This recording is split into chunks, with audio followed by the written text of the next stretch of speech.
الرحمن الرحیم۔ محترم حضرات، آج بروز جمعۃ المبارک 6 جون 2020 بمطابق 12 شوال المکرم 1441 ہجری، آج جو ہمارا درس قرآن ہے اس کے لیے آیات ہیں سورۃ الزخرف آیت نمبر 65۔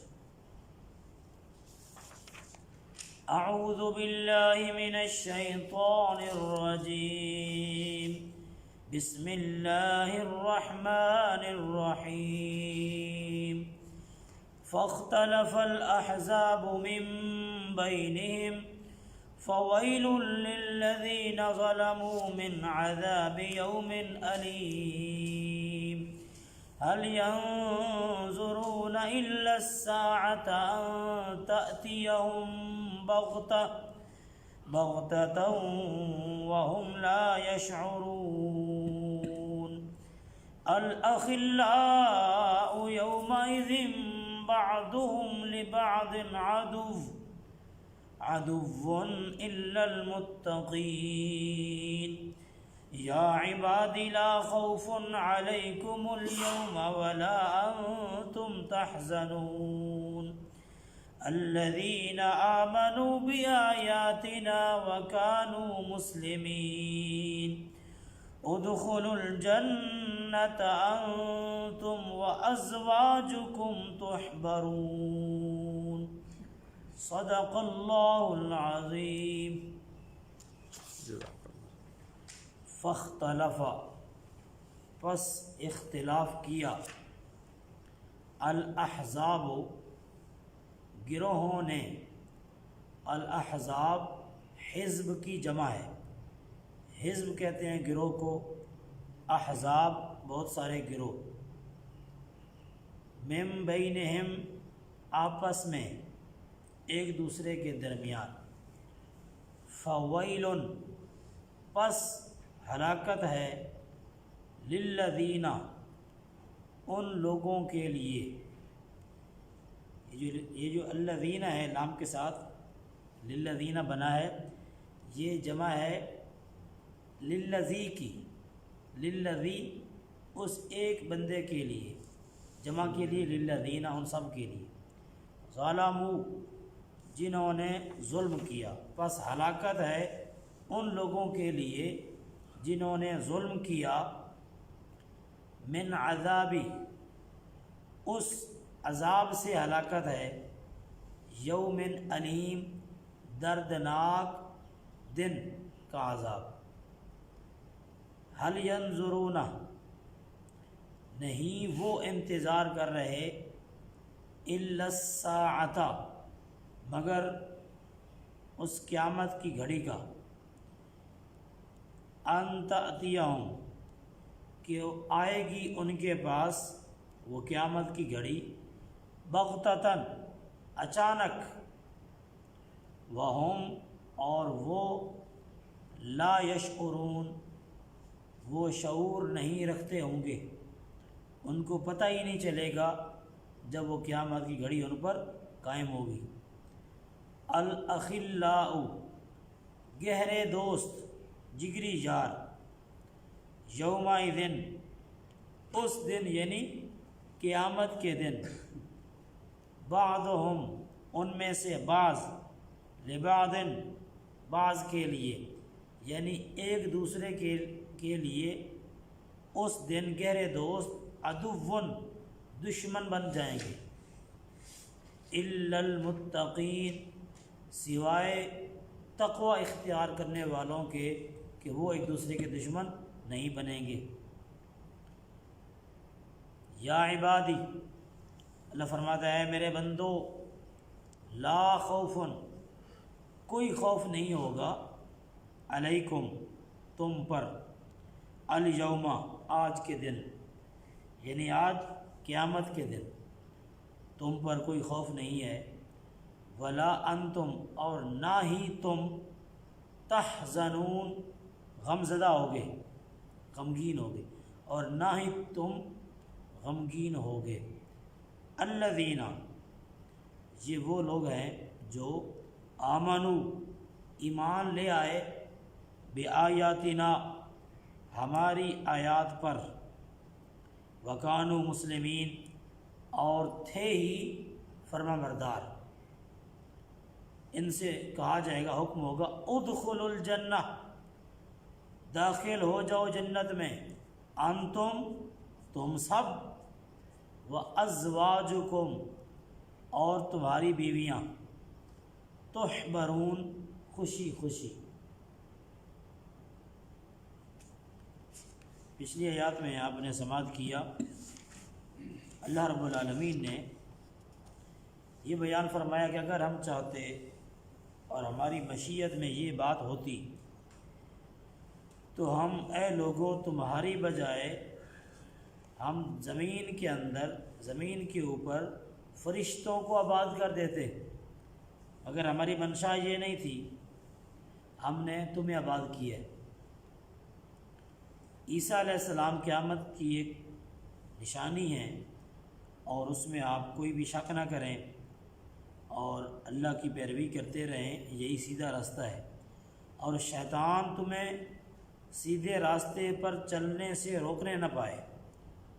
یعنی اتنا استقامت کے ساتھ، اتنا مضبوطی کے ساتھ، یقین کے ساتھ آپ نے سیدھے راستے پہ چلنا ہے کہ شیطان آپ کو اس راستے سے روک نہ سکے، بے شک وہ تمہارا کھلا دشمن ہے۔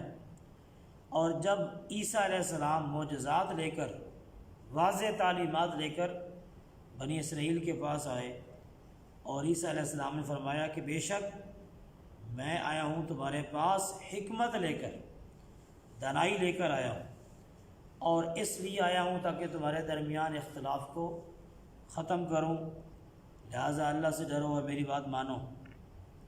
بے شک اللہ ہی وہ ذات ہے جو میرا بھی رب ہے، تمہارا بھی رب ہے، اسی کی عبادت کرو، یہی سیدھا راستہ ہے۔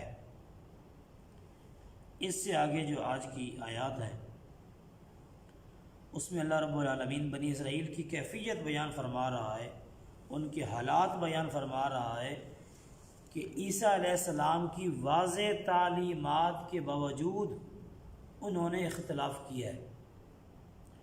فاختلف الاحزاب من بینہم، گروہ آپس میں مختلف ہو گئے، ہر ایک نے اپنا منہ الگ کر لیا۔ عیسائیت کے اندر، کرسچینٹی میں آج بھی بہت سارے فرقے ہیں۔ ایک فرقے کو کیتھولک فرقہ کہا جاتا ہے، کیتھولک۔ ایک پروٹیسٹنٹ ہے، ان کے اندر ایک بندہ گزرا ہے جس کا نام پطرس تھا، اس نے ان کے اندر کافی اختلاف پیدا کیا ہے۔ خیر فرقوں کی کیا بات کریں، جو حشر انہوں نے انجیل کا کیا ہے، حتیٰ کہ اب انجیل اپنی اصلی زبان میں دنیا کے کسی خطے میں بھی موجود نہیں ہے۔ ایک بات ہے نا کہ جی ہمارے پاس یہاں پاکستان میں تو انجیل وہ اس زبان میں نہیں ہے جس میں اتری تھی، لیکن فلاں جگہ پہ ہے۔ دنیا کے کسی خطے میں وہ موجود نہیں ہے، بلکہ ایک روایت میں آتا ہے، تاریخی روایت ہے، ایک تاریخی روایت کے اندر آتا ہے کہ ایک ظالم بادشاہ آیا تھا عیسائیوں میں، ظالم بادشاہ تھا، اس نے انجیل کے نسخے تمام دنیا سے منگوا کر جلا دیے تھے۔ تو یہ جو بعد میں انجیل لکھی گئی ہے نا، اس کو جو ترجمہ لکھا گیا ہے، اب تو یہ انگلش میں موجود ہے، یہ اس پطرس نے، جو اس کے حافظے میں جو کچھ تھا، یاد تو اس کو نہیں تھی کیونکہ انجیل کے حافظ نہیں ہوا کرتے تھے، عیسیٰ علیہ السلام انجیل کے حافظ تھے، تو اس پطرس نے یہ پھر اس کا مفہوم کچھ جو اس کے ذہن میں تھا وہ اس نے نقل کر دیا، کسی اپنے شاگرد کو لکھوا دیا، تو اس طریقے سے یہ وہ انجیل کی کوئی شکل دنیا میں اس کا ترجمہ ٹائپ وہ آ گیا۔ جس زبان میں اتری وہ الفاظ وہ دنیا کی کسی خطے کے اندر بھی موجود نہیں ہے۔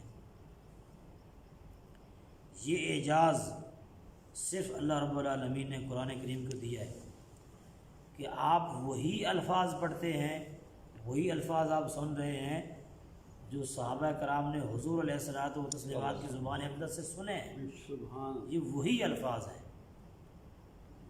ہماری اس ٹائم زیر زبریں نہیں تھی، یہ اعراب نہیں تھا اس طریقے سے جو نظر نہیں آ رہا تھا، یعنی اعراب تو پڑھا جاتا تھا لیکن زبر زیر نظر نہیں آتی تھی، بعد میں لگائے گئے، مگر الفاظ یہی تھے، یعنی صحابہ کرام یہی پڑھتے تھے، فاختلف الاحزاب من بینہم، یہی الفاظ صحابہ ادا کرتے تھے۔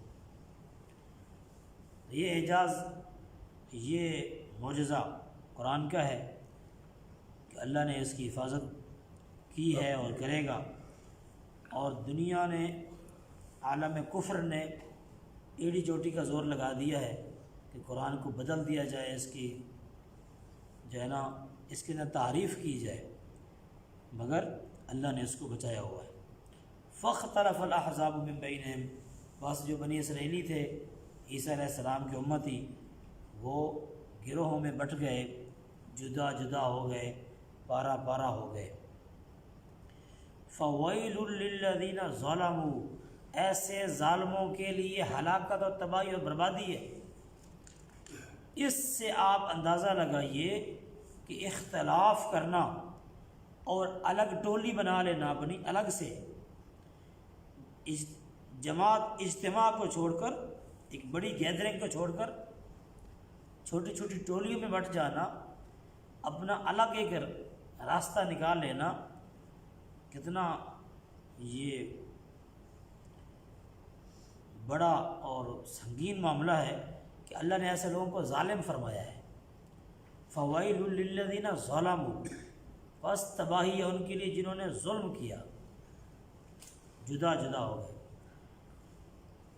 جو مسلمانوں کا ایک طریقہ کار ہوتا ہے جہاں اجتماعی طور پر مسلمان جمع ہیں، جو ایک موقف ہے مسلمانوں کا، اس پر رہنا ضروری ہے، اس پر چلنا ضروری ہے۔ حضور علیہ الصلوۃ والتسلیمات نے فرمایا اتبعوا السواد الاعظم، مسلمانوں کی بڑی جماعت کے ساتھ چمٹے رہو۔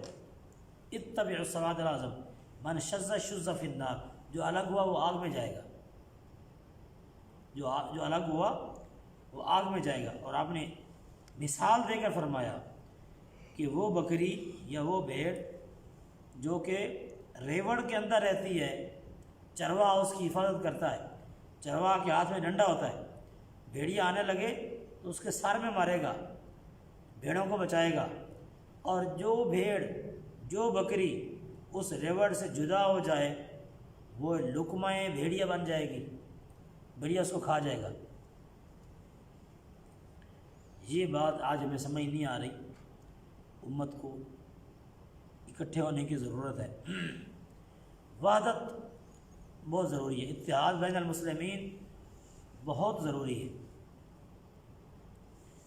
اتحاد کا یہ مطلب نہیں ہے کہ سب کی سوچ ایک جیسی ہو جائے، سب کے خیالات ایک جیسے ہو جائیں، کل بھی بات ہوئی تھی، اتحاد کا یہ مطلب ہے کہ ہماری ہمدردیاں بطور مسلمان، ہماری ہمدردیاں ایک دوسرے کے ساتھ ہوں، نقطہ نظر جو بھی ہو اس میں تو کوئی آپشن نہیں ہے، آپ نقطہ نظر چینج کر سکتے ہیں، آپ کے میرا پوائنٹ آف ویو جو ہے نا وہ اور ہے، مگر مخالفت نہ ہو، ہمدردی ہو دل کے اندر، یہ بھائی ہے میرا، ہے مختلف مگر اختلاف کیا اس نے مگر بھائی ہے۔ جب حضرت علی رضی اللہ عنہ اور حضرت امیر معاویہ رضی اللہ عنہ کی جنگ ہوئی، اس کو جنگ صفین کہا جاتا ہے، اس جنگ میں سینکڑوں لوگ شہید ہو گئے دونوں طرف سے، تھے ہی صحابہ۔ بعد میں جنگ کے اختتام پر ایک آدمی نے جو بڑا شریر قسم کا تھا، حضرت علی رضی اللہ عنہ کے پاس آیا اور کہا کہ جنہوں نے آپ سے جنگ کی ہے کیا یہ کافر ہے؟ کیا یہ کافر ہے؟ آپ نے فرمایا نہیں، اللہ نے ان کو دولت ایمان سے مزین کیا، ایمان عطا کیا، کافر کیسے ہو گئے؟ تو اس نے کہا کیا پھر وہ منافق ہیں؟ آپ نے فرمایا نہیں، وہ نفاق سے، منافقہ سے وہ کوسوں دور ہے، وہ منافق بھی نہیں ہے۔ تو اس نے کہا پھر وہ کیا ہے جنہوں نے آپ سے جنگ کی ہے؟ آپ نے فرمایا وہ ہمارے بھائی ہیں جنہوں نے ہم سے اختلاف کیا، وہ ہمارے بھائی ہیں جنہوں نے ہم سے اختلاف کر لیا۔ تو آپ اندازہ کیجئے کہ کتنی احتیاط ہے گفتگو میں، جنگ ہو چکی ہے، بہت بڑا نقصان ہو چکا ہے، مگر اس کے باوجود چونکہ دل صاف ہے نا، دونوں طرف سے دل صاف ہے صحابہ کرام کے، تو یہ نہیں کہا کہ اس کو تو یہ تو دین سے نکل گئے، یہ تو یہ ہو گئے، یہ تو وہ ہو گئے. آپ نے فرمایا نہیں، وہ ہمارے بھائی ہیں اور بھائیوں میں اختلاف ہو جاتا ہے. فویل للذین ظلموا، اختلاف کرنا بری چیز نہیں ہے، مگر مخالفت نہ ہو، فتویٰ اس کو دوسرے کو بالکل دین سے فارغ نہیں کر دینا.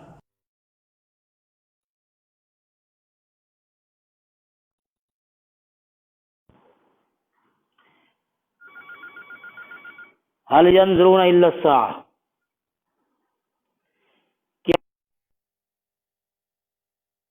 اللہ رب العالمین ان کو قیامت کی خبر سنا کر یہ فرما رہا ہے کہ میرے بندو ان اختلافات کو ختم کرو. کیا تم قیامت کے انتظار میں ہو کہ جب قیامت آئے گی تو پھر وہاں اکٹھے ہوں گے، اختلاف ختم ہوگا؟ دنیا کے اندر اختلافات ختم کرو.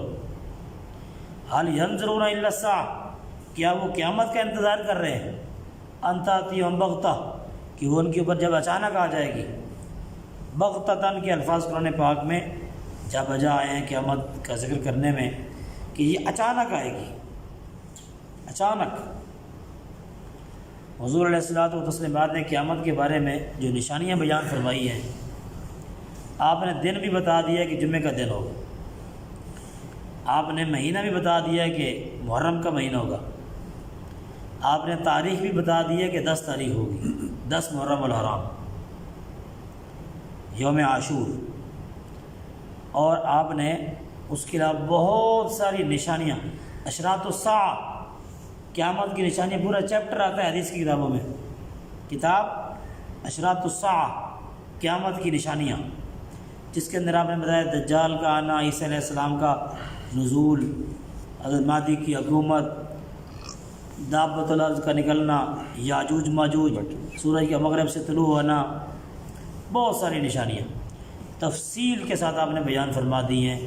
ایک چیز بیان نہیں ہوئی، وہ ہے کہ سال کون سا ہوگا. اگر سال بیان کر دیا جاتا پھر یہ بغتتاً والا معاملہ ختم ہو جاتا. پھر آج ہمارے کمپیوٹر نے حساب لگا لینا تھا کہ جتنے سال رہتے ہیں قیامت آنے میں. اب کمپیوٹر حساب نہیں لگا سکتا.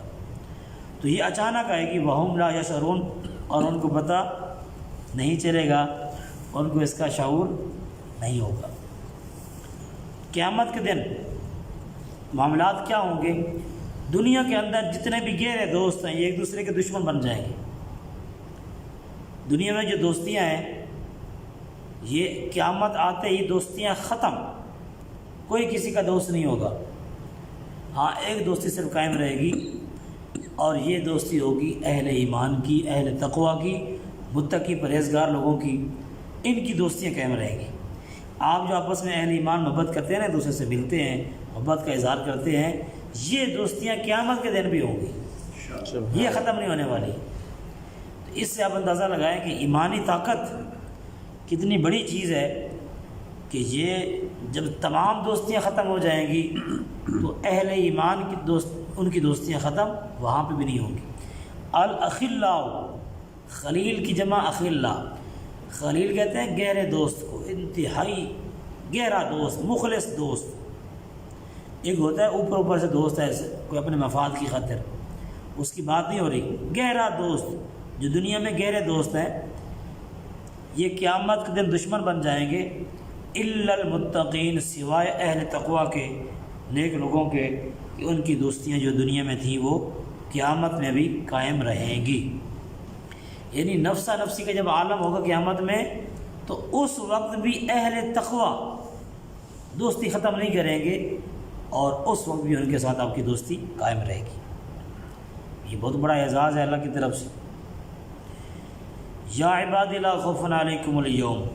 اب اہل تقویٰ کی بات اللہ نے فرمائی ہے کہ اے میرے بندو، تمہیں قیامت کے دن یعنی آج کے دن تمہیں کوئی خوف نہیں ہوگا.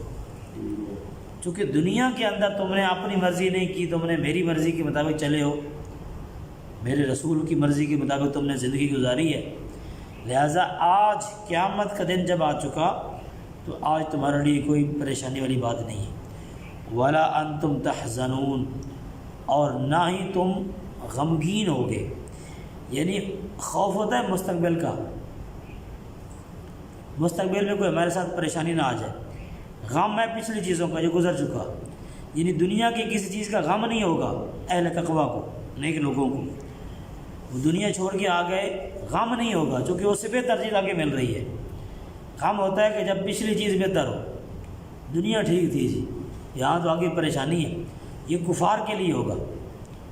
تو وہ کہیں گے دنیا میں ہم نے بڑے مزے کیے ہیں، ہم نے بڑی وہاں پہ ساری خواہشات پوری کی ہیں دنیا کے اندر، یہاں تو ہماری سزا ہے ہمارے لیے۔ یہ کفار کے لیے ہوگا۔ اہل تقویٰ کے لیے، نیک لوگوں کے لیے یہ ہے، اللہ کے نیک بندوں کے لیے، کہ نہ خوف ہے اور نہ ہی کوئی غم ہے، ہر قسم کی ٹینشن سے فری ہے۔ الذین آمنوا، یہ اعزاز انہیں کیوں ملا؟ اس لیے کہ وہ دنیا کے اندر ایمان لے آئے۔ آج جو ٹائم ہمارے پاس ہے، اس ٹائم میں ہم اس ایمان کی قدر کریں، کامل ایمان ہمارے سینوں میں ہو، مضبوط ایمان، اللہ کی ذات پہ پختہ ایمان۔ کیسا ایمان ہو؟ جیسے وہ بارش نہیں ہو رہی تھی نا، تو لوگوں نے جانا تھا گراؤنڈ میں جا کے نماز استسقاء پڑھنی تھی بارش کے لیے، تو اعلان ہوا کہ آج گراؤنڈ میں چلنا ہے، وہاں جا کے بارش کے لیے نماز بھی پڑھنی ہے اور دعا کرنی ہے، اللہ تعالیٰ بارش دے۔ تو ایک بچہ چھتری لے کے جا رہا تھا، تو کسی نے پوچھا جی چھتری کا کیا مقصد؟ انہوں نے کہا دعا کرنی ہے نا، واپسی پہ جب بارش ہوگی تو پھر گیلے نہیں ہوں گے نا، پھر وہ چھتری سے بچ جائیں گے۔ یعنی اتنا یقین ہے، یہ یقین ہونا چاہیے، اتنا ایمان ہو انسان کا کہ ہم نے دعا کرنی ہے تو بارش اترنی ہے، اللہ نے بارش دینی ہے، یقین ہو۔ الذین آمنوا بآیاتنا، وہ لوگ جو خوف اور غم سے بری ہوں گے قیامت کے دن، یہ وہ لوگ ہیں جو ایمان لائے ہماری آیات پر، ایمان لائے۔ وَكَانُوا مُسْلِمِينَ، اور ایمان لا کر قرآن کو مان لیا، ایمان لیا ہے قرآن پر، اور اس کے بعد اس کو اوپر کسی جگہ پہ رکھ دیا، وہ بات نہیں ہو رہی کہ ایمان لیا ہے قرآن پر مگر قرآن کو زندگی سے نکال دیا، نہیں، فرمایا وَكَانُوا مُسْلِمِينَ، ایمان لانے کے بعد ہمارے فرما بردار بنے رہے ہیں، پھر قرآن کو پڑھا بھی ہے، سمجھا بھی ہے، اس پر عمل بھی کیا ہے، اور قرآن کا قانون، اس کے احکامات ریاست کے اندر نافذ بھی کیے ہیں۔ یہ ہے اصل میں فرما برداری۔ صرف ایمان لے آنا وہ کافی نہیں ہے، صرف ایمان لے آیا آدمی نہیں، وَكَانُوا مُسْلِمِينَ، اور وہ تھے فرما بردار۔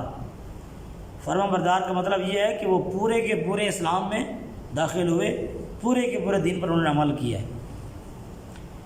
یہ نہیں ہے کہ ہم ایمان تو قرآن پر لے آئیں، ایمان تو لے آئیں کہ جی ہاں جی واقعی 5 نمازیں ہیں، لیکن ہم پڑھیں 2 نمازیں یا ہم ایک بھی نہ پڑھیں، تو یہ فرما برداری نہیں ہے۔ آج کل جو ہماری صورت حال ہے نا فرما برداری کی، وہ پتہ ہے کیا ہے؟ وہ یہ ہے کہ جیسے والد صاحب کہیں نا کسی کو کہ بیٹا مجھے ایک گلاس پانی دے دو، تو بیٹا کہے جی ابا جان آپ کی بڑی شان ہے، آپ کو اللہ نے بڑی شان سے نوازا ہے، بڑی شان ہے آپ کی، میں آپ کو سلوٹ کرتا ہوں، آپ کے لیے جان نشاور کرنے کے لیے تیار ہوں، لیکن پانی میں آپ کو نہیں دے سکتا، پانی آپ خود ہی پئیں گے، پانی نہیں۔ وہ کہ پتر پانی دے، میں بڑی پیاس لگی یار، پانی لے کے آ، تو پھر آدمی آگے سے کہے جی ابو جی بڑی آپ کی شان ہے، قرآن میں آپ کی بار بار شان بیان کی، آپ کی بڑا اعزاز ہے آپ کے پاس، مگر پانی والا جو معاملہ ہے وہ نہیں، پانی آپ کو نہیں مل سکتا۔ تو یہ آدمی جتنے بھی اللہ اپنے باپ کی تعریفیں کرتا پھرے نا کہ میرا باپ بڑا اچھا ہے، میرا باپ بڑا اچھا ہے، کان سے پکڑ کے اس کو فرشتہ دوزخ میں پھینکے کہ پانی تو تم نے اپنے باپ کو دیا نہیں ہے، بات تو اس کی مانی نہیں ہے، منہ سے باتیں کرنے سے کیا فائدہ۔ آج امت کی یہی صورت حال ہے کہ ہم باتیں بہت کرتے ہیں، باتیں آپ جتنی مرضی سن لیں، ہم جان نثار ہیں، حرمت رسول پر جان بھی قربان ہے، یہ ہم بات کرتے ہیں، حرمت رسول پر جان بھی قربان ہے، اور یہ ہمارا دعویٰ ہے، اور ہمارا عمل کیا ہے کہ ہم حدیثیں سنا کے لوگوں کو تھک جاتے ہیں، آیات سنا کے تھک جاتے ہیں، ایک بات چھوڑنے کے لیے تیار نہیں، جس کام پہ لگے ہیں برے کام پہ چھوڑنے کے لیے ہم تیار نہیں ہیں، اور ویسے ہم جان نثار کرنے کے لیے ہم تیار ہیں۔ تو دین پر عمل کرنا ہے، دین کی طرف آنا ہے، اسی میں ہماری نجات ہے۔ پورے کے پورے دین میں داخل ہونا ہے، آدھا تیتر آدھا بٹیر نہیں بننا، پورے کے پورے دین میں داخل ہونا ہے۔ حضور علیہ الصلوۃ والتسلیمات کی سنتوں سے پیار کرنا ہے، اور دنیا کی کسی چیز کی طرف اس طرح للچائی ہوئی نگاہوں کے ساتھ نہیں دیکھنا کہ اگر آپ نے سنت پہ ہم نے عمل کر لیا تو لوگ کیا کہیں گے، دنیا کیا کہے گی، اس لیے سنت پہ عمل نہیں کر رہے۔ یہ سوچ نہیں ہونی چاہیے۔ مومن کی شان یہ ہے ولا یخافون لومۃ لائم، کسی ملامت کرنے والے کی ملامت کی پرواہ نہیں کرتا۔ جب دین پہ عمل کرنا ہے تو پھر کرنا ہے، جو مرضی لوگ باتیں کریں، لوگوں کی باتیں ختم نہیں ہو سکتی، جتنے ہوں اتنی باتیں، دین پر عمل کرنا ہے۔ وکانوا مسلمین، آپ کے پاس یہ آپشن موجود ہے کہ آپ دین پہ عمل نہ کریں، آپ آزاد زندگی گزاریں، جیسی مرضی کریں، آپ کوئی پوچھنے والا نہیں ہے، مگر اس آپشن سے بچنا ہے، دین پہ عمل کرنا ہے، اپنا تہذیب و تمدن دین کے مطابق بنانا ہے، لوگوں کی باتوں کو برداشت کرنا ہے، لوگ باتیں کریں برداشت کرنا ہے۔ انبیاء نے یہی کام کیا ہے، کتنی تکالیف ان کو زبان کے ذریعے سے دی گئی ہے۔ آپ جانتے ہیں کہ تلوار کا زخم ٹھیک ہو جاتا ہے، زبان کا زخم جلدی ٹھیک نہیں ہوتا، بلکہ کبھی بھی ٹھیک نہیں ہوتا۔ زبان سے آپ کسی کو دل دکھا دینا، بعد میں صلح ہو بھی جائے تو بات دل سے نہیں جاتی، زبان کا زخم اتنا گہرا ہوتا ہے۔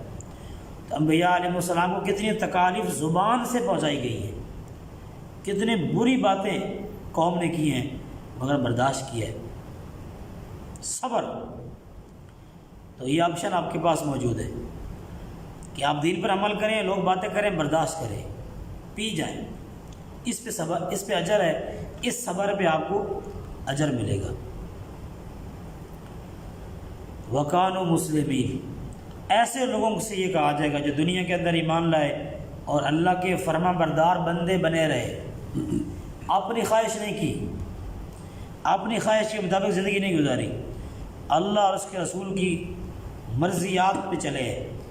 میرے مولا نے اس کے بارے میں کیا فرمایا ہے، ادخلوا الجنۃ انتم وازواجکم، ایسے میاں بیوی جو دنیا کے اندر اللہ اور اس کے رسول کی تعلیمات کے مطابق زندگی گزارتے رہے، ان کے بارے میں یہ فرمایا جائے گا کہ جنت میں داخل ہو جاؤ تم اور تمہاری بیویاں، جیسے تم دنیا میں خوش و خرم رہے اور اسلام پہ عمل کرتے رہے، ایسے ہی تم جنت میں داخل ہو جاؤ۔ شور ہے ہو گئے مسلمان دنیا سے نابود، ہم یہ کہتے ہیں کہ تھے بھی کہیں مسلم موجود، وضع میں تم ہو نصارا تو تمدن میں ہنود، یہ مسلمان ہیں جنہیں دیکھ کے شرمائیں یہود، یہ مسلمان ہیں جنہیں دیکھ کے شرمائیں یہود، کہ یار جو کام ہم نے نہیں کیے مسلمان انہیں وہ کام کر ڈالے، جو برے کام یہودی اور عیسائی نہیں کر سکے مسلمانوں نے وہ کر دیے۔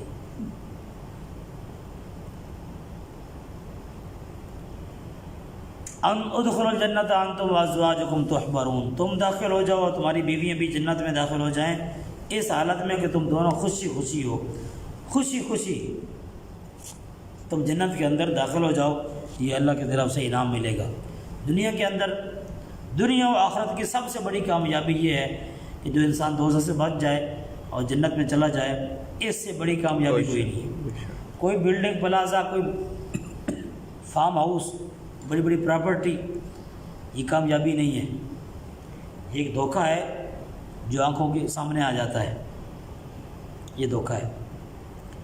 کامیابی یہ ہے کہ انسان اپنے آپ کو اس لیول پہ لے کے آئے کہ وہ اللہ کے حضور توبہ کرنے والا ہو، کہ وہ جب دنیا سے جائے تو وہ اللہ کے ساتھ تعلق مضبوط کر چکا ہو، آنکھیں بند ہوتے ہی اس کے لیے ربانی پروٹوکول کا انتظام ہو، اور قبر کے اندر، حشر کے اندر اس کو اللہ کے انعامات حاصل ہوں۔ یہ ہے اصل کامیابی، اسی کامیابی کی طرف ہم نے آنا ہے، اور اسی مقصد کے لیے ہم نے یہ کوشش کی ہے۔ یہ جو ہوا کے دوش پر آپ آواز سن رہے ہیں قرآن کی، اس کا مقصد یہی ہے یہی مقصد ہے کہ ہم اپنی آخرت کی فکر کریں، دنیا اور آخرت دونوں کو بہتر بنانے کی کوشش کریں، دنیا کے اندر بھی ہمیں بھلائی کامیابی ہو، آخرت کے اندر بھی بھلائی اور کامیابی ہو۔ اس مقصد کے لیے آپ درس قرآن کو جوائن کریں، اور اپنے دوست، آپ کسی بھی دوست کو اگر قرآن کی طرف لے کے آئیں گے نا، ایک ہر آدمی ایک بندے کا صرف ٹارگٹ کر لے کہ ایک بندے کو میں نے درس میں شامل کرنا ہے صبح روزانہ، ایک بندے کو میں نے لے کے آنا ہے درس پہ۔ جب تک وہ درس سنتا رہے گا، اس پر عمل کرتا رہے گا، بے شک 10 سال گزر جائیں، 20 سال گزر جائیں، اس کا ثواب آپ کو ملتا رہے گا۔ یہ صدقہ جاری ہے۔ حضور علیہ الصلوۃ والتسلیم نے فرمایا الدال علی الخیر کفاعلہ، جو آدمی خیر کی طرف کسی کو لگا دیتا ہے نا، وہ ایسے ہے جیسے وہ کام خود کرنے والا ہے۔ آپ نے صرف ایک دفعہ کوشش کرنی ہے کہ بھائی جان آپ صبح درس نہیں سنتے، کیوں نہیں سنتے یار؟ آیا کریں یار، 10-15 منٹ، 20 منٹ، آدھا گھنٹہ، صبح کا ٹائم بابرکت ٹائم ہے، آپ درس سنا کریں قرآن پاک کا۔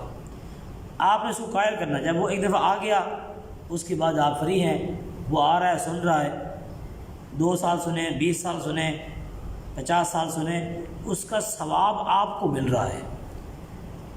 نیکیوں کی قدر آج ہمیں نہیں ہو رہی، یقین جانیے آنکھیں بند ہونے کے بعد پتہ چلے گا کہ دنیا میں کتنی نیکیوں کے مواقع تھے جو ہم نے ضائع کر دی ہیں۔ آج ہم جس طرح سوچتے ہیں نا کہاں پیسہ کہاں سے آ سکتا ہے، ادھر سے بھی آ سکتا ہے، ادھر بھی پارٹنرشپ کر دو، ادھر بھی پارٹنرشپ کر دو، یہاں سے اتنا کمیشن آئے گا، یہاں سے اتنا مال آئے گا۔ آج ہم اس کے بارے میں سوچتے ہیں، نیکیوں کی طرف ہمارا خیال نہیں جاتا کہ نیکی ہم کیا کما سکتے ہیں۔ آج ہم نیکیاں کما سکتے ہیں۔ ابھی ہم 2 گز زمین کے اندر نہیں گئے، کسی نے مجھے رات کو ایک میسج کیا کہ ایک سوسائٹی ایسی ہے کہ جہاں آپ کو صرف 2 گز کا پلاٹ ملتا ہے، اور وہاں نہ روشنی ہے نہ وہاں ہوا ہے، وہ خود انتظام کرنا پڑتا ہے، اس کا انتظام خود کر کے جانا ہے۔ روشنیوں کا وہ اندھیرا ہے وہاں پہ، وہاں اسٹریٹ لائٹس نہیں لگی ہوں گی، کوئی لائٹ نہیں، اور وہ قبرستان ہاؤسنگ سوسائٹی ہے کہ وہاں کوئی روشنی نہیں ہے، روشنی یہاں سے لے کے جانی ہے، اور یہ روشنی آپ کو اس نے دینی ہے، یہاں سے روشنی ملنی، یہ روشنی ملنی ہے آپ کو ادھر سے۔ تو اپنے دوستوں کو، گھر والوں کو، کسی کو بھی، آپ کے جاننے والوں کو درس قرآن پہ لگائیں۔ ہر بندہ ایک بندے کا کم از کم ٹارگٹ جو رکھے نا، تو یہ کم سے کم ہے، جتنا زیادہ آپ کر سکتے ہیں۔ آپ نے صرف منہ سے تیار ہی کرنا ہے، اپنے بچوں کو تیار کر دیں کہ بیٹا آپ درس قرآن کیوں نہیں سنا آپ نے؟ 10-15 منٹ سے کیا فرق پڑ جائے گا؟ ساری زندگی سونا ہی ہے نا آپ نے، اگر اس ٹائم 10 منٹ نہیں سو گے تو کیا فرق پڑے گا؟ سارا دن بعد میں سوئے رہو۔ کم از کم صبح کا جو آغاز ہے وہ تو تم اس طرح کرو کہ تم اللہ کے پاک کلام سے صبح کا آغاز کر رہے ہو، نماز پڑھ کر اور قرآن پڑھ کر۔ یقین جانیے اللہ تعالیٰ آپ کی زندگیوں کو برکتوں سے بھر دے گا۔ جب آپ دن کا آغاز اس طرح کر رہے ہیں کہ صبح اٹھتے ہیں، نماز پڑھتے ہیں، نماز کے بعد اللہ کا کلام پڑھتے ہیں، پھر دنیا کے باقی سارے کام آپ کریں، جو مرضی کریں، جو آپ کام کرتے ہیں، مگر آپ کا آغاز جو ہے نا دن کا، وہ کلام پاک کے ساتھ ہونا چاہیے۔ اس کی ترغیب دینی۔ اللہ رب العالمین ہم سب کو اس کی توفیق عطا فرمائے۔ آمین ثم آمین۔ اللہم صلی وسلم وبارک علی سیدنا و حبیبنا و شفیعنا محمد مبارک وسلم۔ الہ العالمین کلام پاک کا فہم نصیب فرما، آمین۔ اس کی رحمتیں، برکتیں، بہاریں نصیب فرما، کتاب و سنت پر پوری طرح عمل پیرا ہونے کی توفیق عطا فرما۔ کتاب و سنت کا یہ پیغام دنیا کے کونے کونے تک پہنچا آمین۔ اور لوگوں کے لیے ہدایت کا سبب بنا۔ الہ العالمین ہمیں کامل توبہ کی توفیق عطا فرما۔ آمین۔